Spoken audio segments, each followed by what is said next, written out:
Alrighty, welcome back to our farmyard knit along. Today's task is completely optional. You can choose to use today's to catch up on any blocks you haven't knit, or you can do what we're doing here. If you do not know how to crochet, by all means, you do not need to do this step. You can just carry on and catch up on your blocks.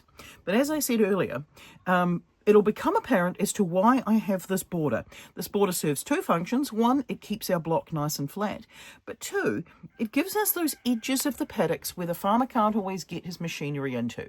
You know, the areas for gleanings and that kind of stuff. It also gives us this nice edge that we can add our little fence to.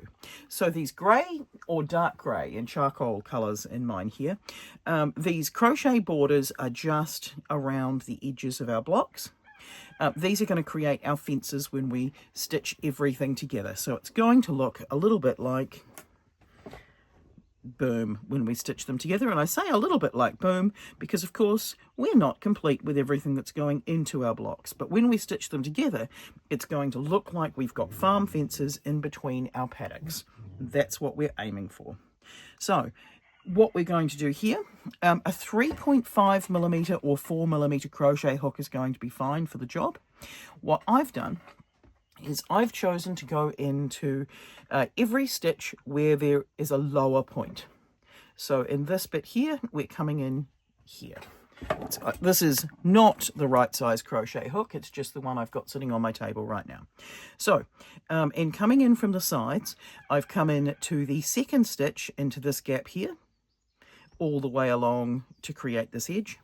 And in this side here, every time these stitches have a little bump, I've gone into this gap here, and that's kept my blanket stitch very neat around the edge of my blanket. These are also holding much straighter. None of these have been wet blocked. They've only been put in my granny square blocker, but even just doing the blanket stitch on the edge is holding our squares much straighter than they were. However, this is completely optional. We can choose when it comes to the stitching things up to ignore this completely, but I know some people like doing a crochet stitching everything together.